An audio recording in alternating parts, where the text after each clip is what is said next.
All right, hearing no public comment, I'm declaring the public comment period closed.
All right, I have 6:30 PM on my watch here. We're going to go ahead and get started here on the Plan Commission meeting for Monday, November 17th. All righty. Steve, can you call the roll, please? Yes. Feeney. Here. Egan. Here. Knockreiner. Paul. Schneider. Sulik. Foss is excused. We have a quorum, Mr. Chair. All right, public comment.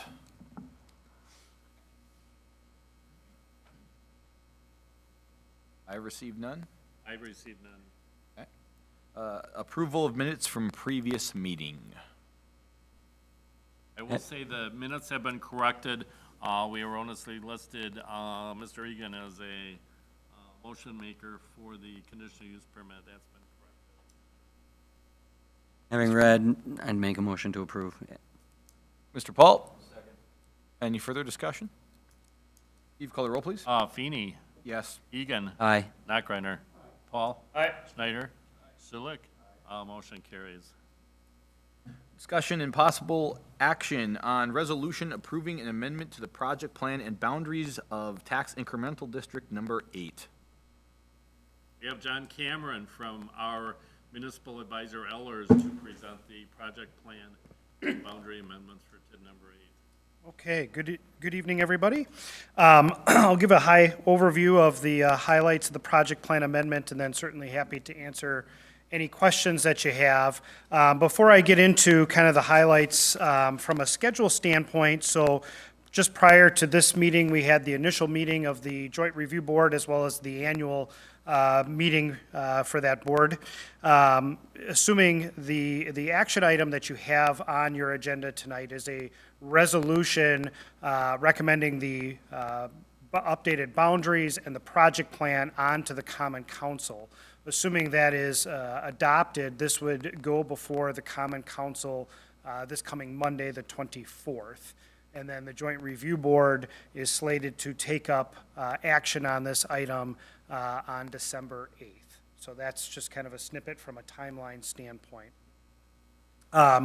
This district was originally created in June of 2014 as a mixed-use district, and the purpose of the district was really twofold. It was for infrastructure improvements, specifically street improvements to along Hamilton Drive, as well as other development incentives associated with the development of a community-based residential facility, and then to promote other mixed-use development within the district boundary. So this amendment is actually the first amendment that is proposed to this district since it was created, and it's to add territory to the south for a proposed mixed-use or a multifamily development that is currently estimated to generate a little over $12 million of new taxable value.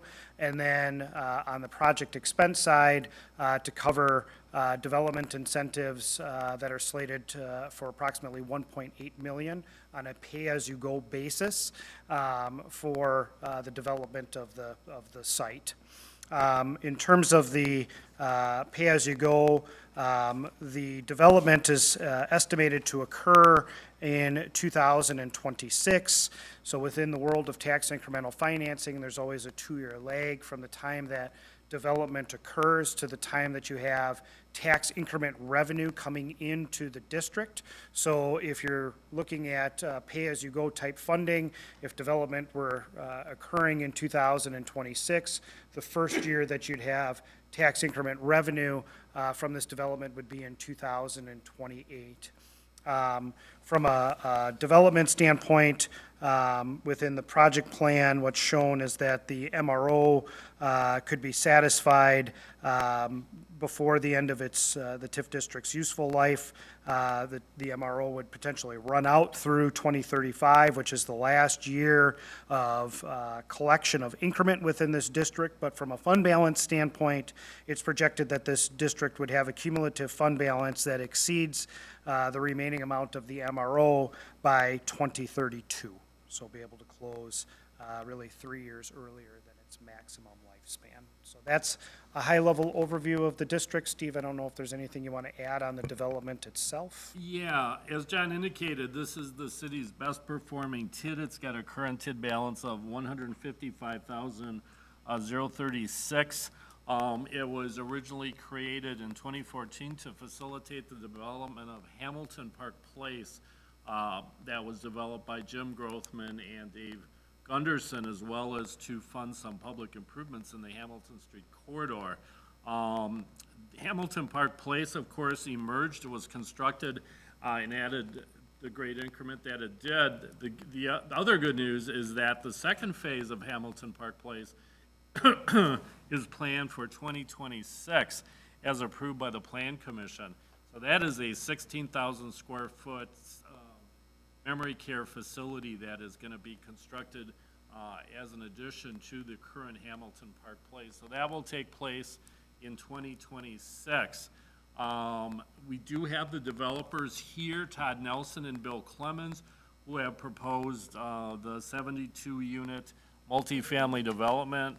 The goal, of course, is to add parcel number 2442.102, which is an approximate 5-acre parcel.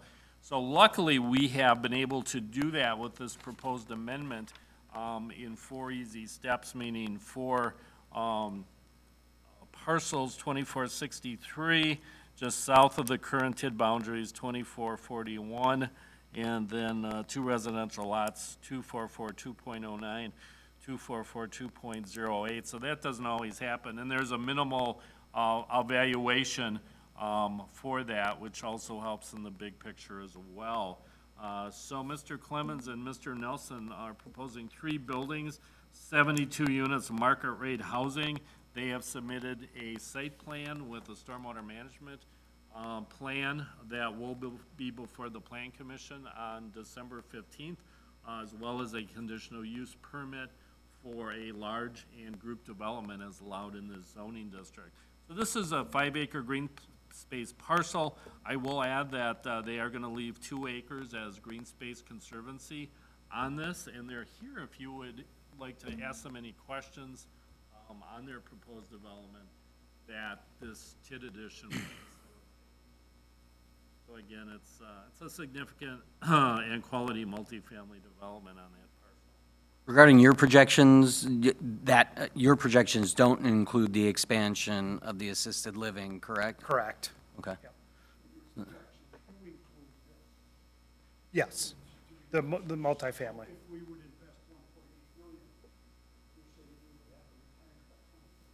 That's correct. Without the increment of the assisted living facility. Of the expansion to the assisted living, correct. Yep. So the expansion to the assisted living will only help. And do we have something in place where we approve this and it's a pay-as-you-go? Okay, so we don't pay until the money comes in. Correct. So as part of this, entering into any sort of development incentive under TID law, you need to enter into a development agreement with the developer. The municipal revenue obligation would generally be part of, or an exhibit to that development agreement. So we don't get the money we don't. This TID is phenomenal for us. That's not so much. Right, nope, I get it. We've been down that other side of the street, Right. you know, and,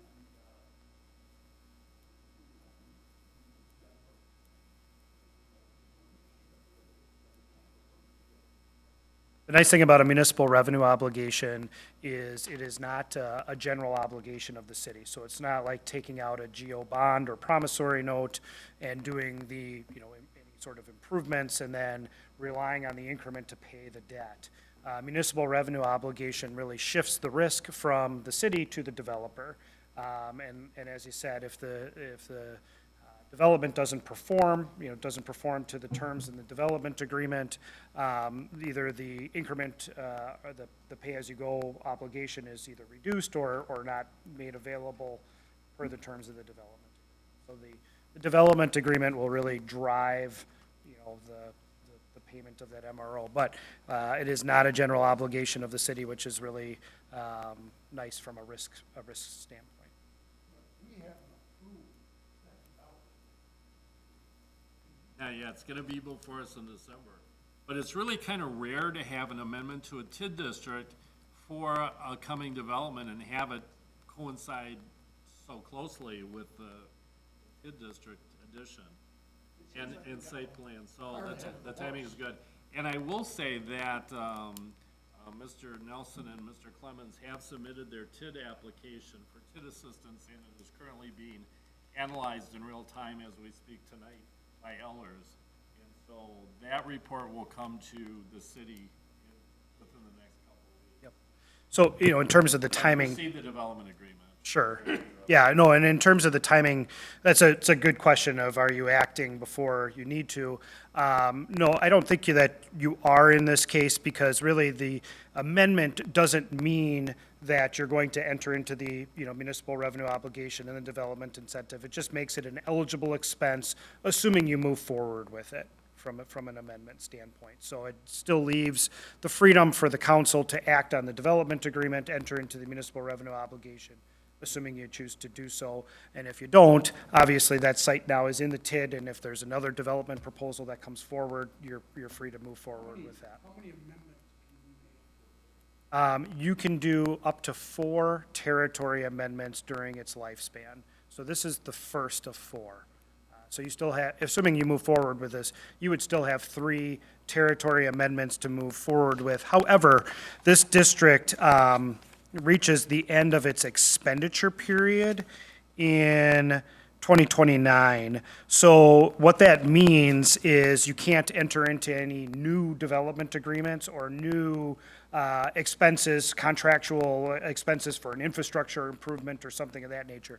What you can do is, assuming you've entered into an agreement prior to that, you can pay on the MRO through that date. You can pay on your any existing debt through that date. You can pay on any other contractual expenses that you've entered into prior to entering in, or the expenditure phase ending.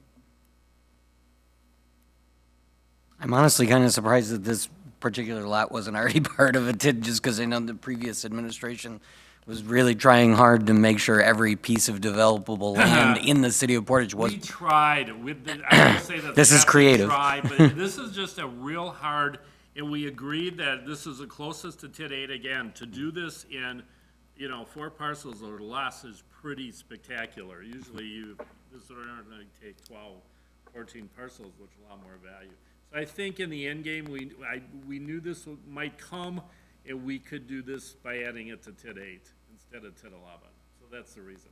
There ain't a lot more land in TID 8 that we could include in TID 8. Not really, that's developable. I mean, if you look over in that area, because other than that 5 acres, the rest of that's marsh. Yeah. There's nobody gonna be able to develop that. Everything on the other side of the street is pretty well developed already. You run into railroad tracks or swamp real quick, Yeah. or not city limits. Yeah, that's pretty correct. If you get all further, you're gonna run into the state right away. So I mean, there's not a lot more than this chunk of land that, with TID 8 that we would be able to expand to. Go all the way up Hamilton Street. It's all developed, and what's not developed, what's up to the marsh. Mr. Sulik.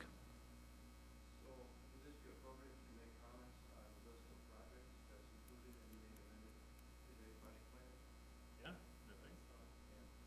So as I look through the amended plan, it does look pretty exhaustive in terms of general projects, but I can think of 2 specific projects that we might want to include as part of a listed project activity.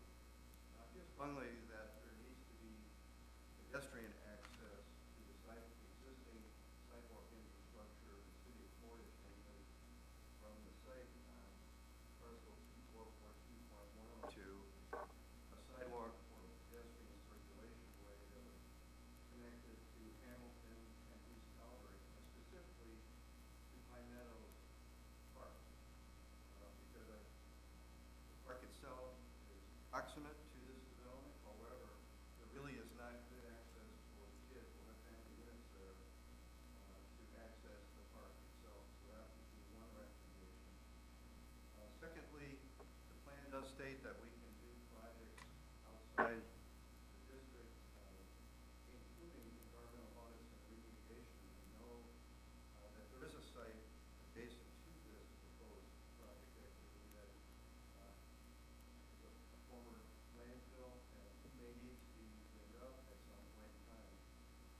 He's talking about The Grothman's. one that we approved last month? Talking about East Hartle, East Albert, Right. Right across from your shop. Yeah. Which is part of TID 11. yeah, that's not part of this case. But it's, but it's close. Get cost share from either TID. Yeah, it's just, it is in TID 11 and adjacent. So you could look at making that an eligible cost within TID 11. Or you Because- get cost sharing from this TID also. Well, the thing. TID 11. With any sort of half-mile radius project cost, you've got to have a link between the project cost and how it benefits the current TID. So you'd have to make, some linkage between that project cost and how it would benefit TID 8. So, I'm not saying it is or it isn't, I'm just saying that's the hurdle you've got to jump. Public hearing was that nearby residents already make those comments and they're concerned about that particular land effect on the property. Another thing that we should be looking at, this is maybe the crystal ball, but if this development goes, with the development that's gonna go on East Albert, East Hartle, that street, there's another development on Route Highway that there's talk about going, whatnot. Does it come to a point where the equipment we got in our fire department is adequate, that we need purchasing fire truck? Or does it come to a point that we outgrow our fire station, and we need to build a new fire station? That is stuff we can put into a TID, some of that. We can't do, public safety type improvements as TID eligible. It really has to be, your true infrastructure, roads, water, sewer, and benefit the TID, so. Well, if it did, it would have been some time ago, if it was, Not saying yeah. that. No, I understand where you're going, yeah. I was on the council now last year. We bought a ladder truck in the TID, because we annexed a bunch of property out at Wall and whatnot, and we were gonna need a new truck out there, and whatnot, and we put it in the TID, and bought it out of TID money. That's why I say that. Yeah. Now, maybe the laws change that we can't. There's been a number of changes to, over the law. Well, I'm not gonna comment, no comment. But I do know that we did that. Yeah, sure. No, I mean, it would be great if you could, especially for some of these types of developments where that might be necessary, but you really are limited to more your traditional infrastructure type items or incentives that are obviously needed to offset developers' expense related to developing the site, overcoming a hurdle on the site in terms of its development and highest and best use. We're not gonna discuss the pros and cons of this development. No, the site plan and the conditional use permit will be on the December 15th agenda, so that would be the time for this. Although the developers are here, and if it's germane to the amendment to add that territory to the TID, I think you could ask your question of the developers. What's the logic in keeping the CISA 5 lot out? That's in the current, well, that was a decision that was made when we created it in 2014. And CISA is nonprofit, it's a school entity, so that is no doubt why it could not generate any revenue for the TID, so I'm sure that's why. I'm thinking more if at some point it stopped being occupied by CISA. I know we've got, in theory, 3 more kicks at the can Yeah. amending, but Well, what's we the, could. what's the downside, I guess? Well, it takes, it does have valuation, and so you are limited on the amount of TID territory that you can create in the big picture. So you do have to be very cognizant of being very frugal in terms of the value of the territory that's added. Aren't we at like 55 million on a $112 million cap? But I'm just throwing. Yeah, no, I really don't remember, that was 11 years ago. Okay. If at some point Yeah, that's CISA what I vacated thought. and somebody wanted to turn it into something that would create revenue, we could add it. Yeah, I do remember that when we created this TID in 2014. We did it with surgical precision, and we didn't want to add, we said, is there any practical development that could take place? And that's why we identified the parcels we did in the. But we did not see a lot of value in that. You're at 5% of your limit. You've got quite a bit of capacity, 12, yeah.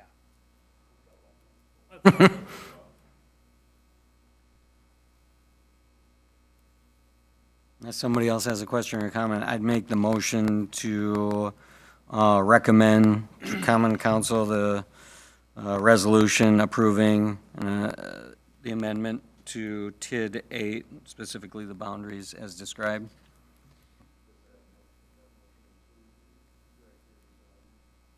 How do we handle that? I mean, the sidewalk seems to make total sense. I just don't want to create any I trap. am of the opinion, correct me if anyone in this room if I'm wrong, I believe that we could require that pedestrian infrastructure as a condition of approving the new development with developers Todd Nelson and include that as being paid for in the TID, as included in this project without being any more specific than already. Yep, yeah, so essentially, if that ends up, becoming a condition and you want to recover that through the TID, it just, would expand the municipal revenue obligation. Right, So it'd be right. part of the incentive, Right. because you're offsetting the cost of the sidewalk improvements and recovering it through the TID that way. Now, the landfill, that's another separate issue, yeah. That But would have to be. you could still approve this as, as is. We could always add it prior to, if there is a cost or cost estimate that's appropriate, we can add it prior to the council, but if you want it noted as part of the approval, that's totally appropriate. So if that was included in Mr. Egan's motion, that recommendation would go to the. That would be enough for us to include it in the Okay, project and then that, I'm sure, plan. would come back to the joint review board. Okay. One thing to keep in mind with that landfill, if there's gonna be something done to clean that up, that developer should know that, because there's some property in there he's not doing anything with. Actually, Groveton isn't even selling it because he don't want it, because of the landfill. We went over that a lot at the last meeting. Yeah, we went over that, yeah. Yeah, oh yeah, we, Yeah, yeah. He knows it's a landfill, but Yep. he doesn't know that there's maybe a proposal that we're gonna get that cleaned up. And if that's cleaned up, if that's cleaned up, the city owns a whole lot there. yeah, that's a TID 11 question though. The city is not obligated to absolutely take on any or all of these projects at this point. Correct. You still have that choice as time continues. Absolutely. So we had a motion by Mr. Egan. Was there anyone who wanted to make a second out of that? Mr. Sulik? Any further discussion? I just have one comment to make. I'm not against this TID at all. Just want to make sure that I'm not totally sold that I'm for the development. So when that comes back. Yeah, but you'll be able to vote in December, Dennis. You'll have there'll be several agenda items. So we're gonna have another public hearing on that. Yes, there will be a public hearing on the site plan condition. All right, so we have a first and a second. Other questions or any further discussion? All right, Steve, call the roll, please. Feeny, Aye. Egan, Aye. Knockreiner. Paul. Schneider. Sulik. Motion carries.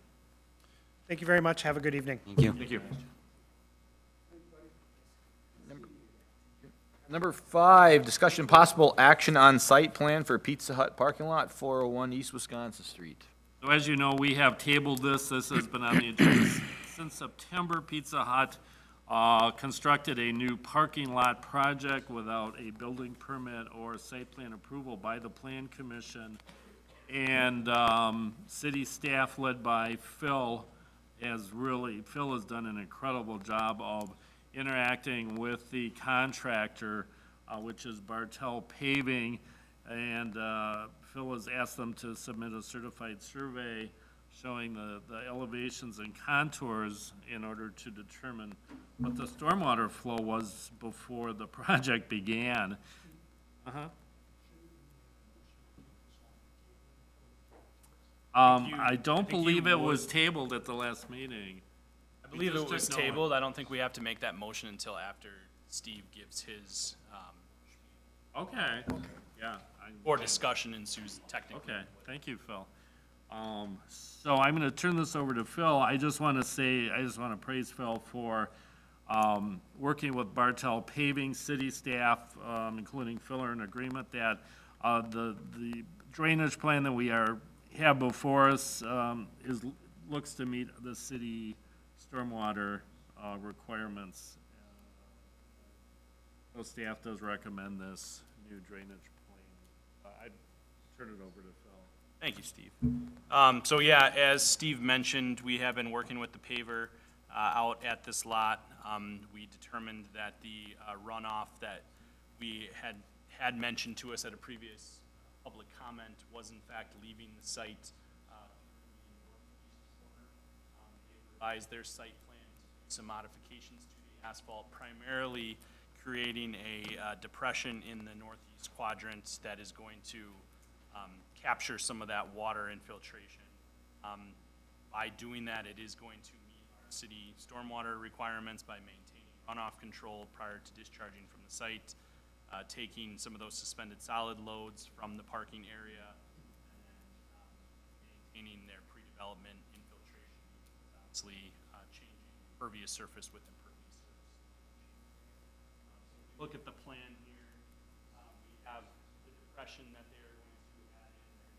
Some soft uplands on the edge of their parking lot. This would be a speed cut. The alleyway would be down towards the bottom here. They're going to be adding a small inlet style pipe here that's going to catch that water, run into an existing storm catch basin, and then to a storm manhole before vacating the site for the city storm. Big takeaway here is they are going to be using a miter drain in lieu of a inlet. That's something that they've obviously spoken with the property owner on, and they're okay having in their parking lot. Essentially, it's a very small inlet, grate that sits on the end of the pipe. Water to run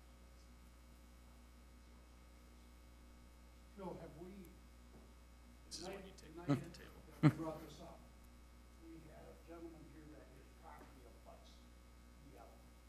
Have we talked with him to show him what we're gonna do? Make the motion to take off the table, just so that's official. He is here in the audience today, and so he certainly would be welcome for the chair's acquiescence to come up. Yeah, I just want to make sure before we, do we have to untable this or remove it from the table? If it was tabled, I don't, It was tabled. it was? Okay, yeah. I'll make the motion to take off the Okay. table. Okay, second by Knockreiner. Any other discussion on the remove from the table? All right, so then we need to This is vote. the motion to remove it from the Remove table. it from the table, okay. Yep, Feeny. Aye. Egan. Aye. Knockreiner. Paul. Schneider. Sulik. Motion carries. All right. So, yeah, I was going to ask, so we did have a discussion actually just right before the meeting tonight. I believe he had mentioned that he had not seen the plan, but it was included in the packet. I'd be happy to have those discussions if he wants more, clarification on exactly what they're looking to do. He is here. yeah, if you have any questions, Mr. Grover, you can step up and you can ask them and see if, Well, I appreciate the attention to this. It's really been a pain, and I appreciate, Phil, all your work on it. I think that'll work. My big concern is I don't want water running on my property when it rains, or the neighbor's property. Oop, right behind you. Oop, on your shoe. So, anyway, I think, that'll work, and Water currently, per when they came out and did their survey, shows it shedding basically directly to the property in question. Mr. Grover's property, as I'll call it, by adding in this small depression or bowl-like system within that asphalt. The thought is it's going to catch that water and then shed it. So my understanding is from you at 2 meetings ago, that what their finished product was like a 1-inch lip between the alley and their new pavement. Yeah, are they taking that out? I mean, because we will take it out when we plow the alley. It's at grade. The plows should not catch that. Okay, okay. And is all this gonna be done this fall yet? I believe that is the intention of Bartelt paving. Because if something happens that they can't get this done, something has gotta happen for his property that day, because next spring, they might not have pavers yet by the time we start getting water. We get water in it. We get water in the first ward. Yeah, there's no doubt. Yeah. But we have to put pressure on them, that they gotta get this done this fall. And Bartelt has been nothing but responsive to this. Following tonight's meeting, we will get on the horn with them first thing in the morning. Basically give them the green light and say, it's done. They should be here Thursday. Or Wednesday. 72-hour locates. No, I'm just concerned, because come spring, especially if we have, a late spring and then we get some heavy rain, with the way how it sits right now, he's gonna get water. And we don't want that to happen. No. If you think this will fix the problem and that depression will feed it back in, then If they had come to us for approval rather than forgiveness, this would have been an acceptable engineering solution? Well, Wood, their original plan actually stated that there was no change to their original rating. So I would recommend the original plan too. What actually transpired is not what they're.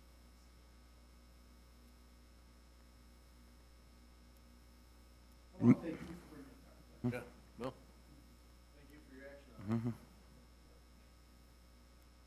We're not, I appreciate what you said, Dennis, but can we really put a time restriction on this, or we're just approving the plan? I believe what we are just approving the plan at this point. Get done because obviously they are then subject to any action from. Right, that's the solution. Hearing that, I'd make the motion to approve the site plan of the Pizza Hut at 401 East Wisconsin Street. Mr. Paul, I'll second that. any further discussion? All right, Steve, call the roll, please. Feeny. Aye. Egan. Aye. Nachreiner. Paul. Aye. Schneider. Sulik. Motion carries. Mr. Sulik. All right. Okay, and second for Mr. Egan. All right, Steve, call the roll, please. Feeny. Aye. Egan. Aye, Nachreiner. Paul. Snyder.